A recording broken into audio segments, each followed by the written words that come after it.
my dogs. Well, for all the dogs. Um, I thought this album, and I got maybe halfway in before a lot of songs. Hour and 25 minutes for Drake is always a good thing for the masses. Right now, he's streaming the #1 album, several #1 songs. This album was typical Drake, very typical as far as Drake staying in his particular formula, and that can be a gift and a curse in the sense that anything Drake does for the last 13 or 14 years has been A1. He sold a lot of records. So I think this one is on pace to sell about 600,000 this week. I could be wrong, because that number could move up. But it's a typical Drake release. The rollout. I love the song with SZA. I also love the song with J. Cole. But I thought it was interesting in a sense that Drake is always gonna be Drake. And did he take the safe route on this album? Absolutely he did. Very melodic, very Drake crooning, more singing than rapping. This is not for your typical MCs. I think 8 a.m. in Charlotte, where he just dropped that video to with his son in it. I think it kind of set people up. The beat was by Conductor, very simplistic beat, and allowed Drake to showcase his rapping skills when he wants to rap. And that's always going to be the complaint when it comes to Drake. He doesn't rap enough. He doesn't spit enough bars. But I think Drake gets in his comfort zone on this album, and he stays safe and he stays comfortable to what he do and his target audience. This is an album for his target audience. He took little to no chance on this album. A couple of high marks here and there. The album is fine. The album is dope. But for people like, wouldn't even say the purists, but if you're expecting Drake to be rapping, on this album, no, this is a typical Drake album. It's designed to get hits. It's almost formulated like a bunch of Lucy's put together. That's not really a lot of cohesiveness on this album, but it works for Drake's formula. It works for his team. It'll work for his target audience, and that's what we have to understand. So you have to, kind of go into that mindset. Like I said, I think he set people up with that 8 a.m.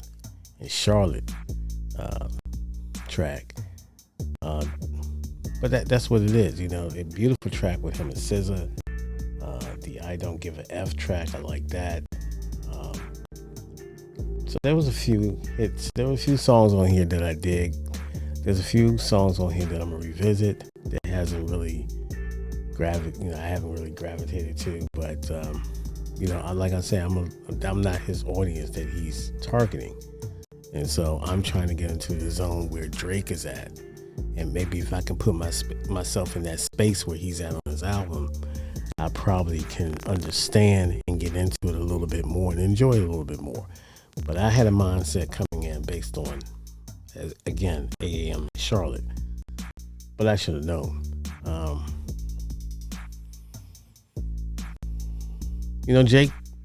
Drake takes chances. He took chances on, honestly, Nevermind.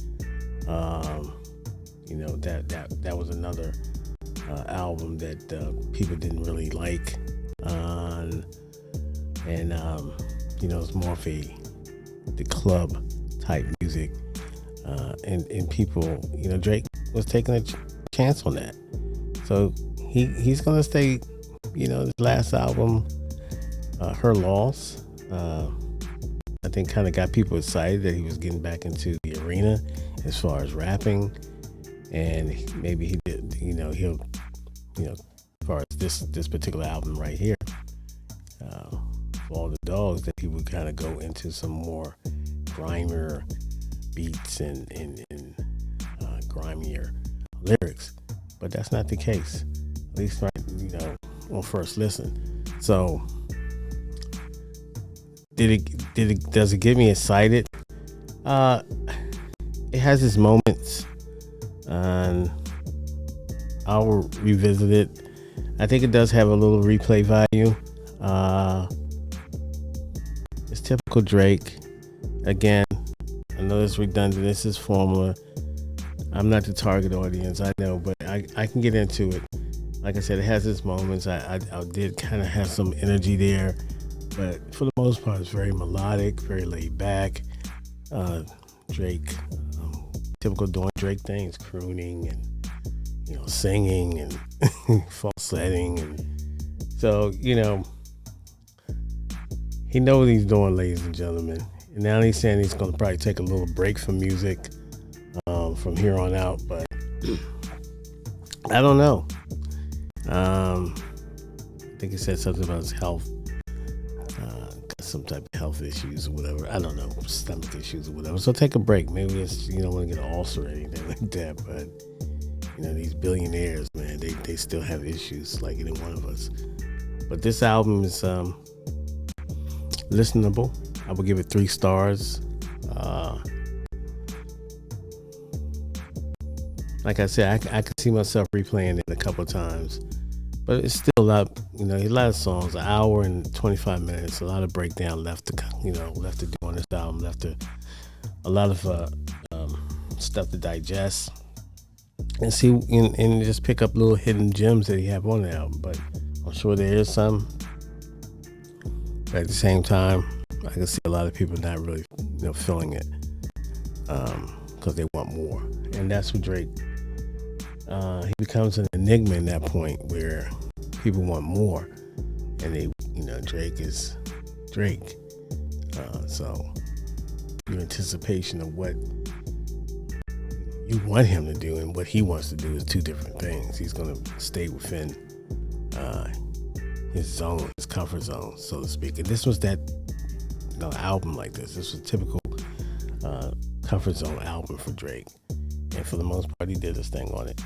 So I can't hate, but I can see a lot of people are not really receiving it pretty well because of the fact that they want it a little bit more artistically for Drake. But depends on your ear, depends on what you like, and depends on what type of fan you are of Drake. So it is what it is. It seems like we always have this conversation in regards to Drake as far as his audience, his core audience is from the beginning when he came in to now. But that's what makes him different. That's what makes him special. That's what makes him who he is. So for All the Dogs, I would give it 3 mics, 3 stars. And like I said, first listen, but I'm going to spin it back and kind of get into it a little bit more. Anyway, Vanguardian 650 piece.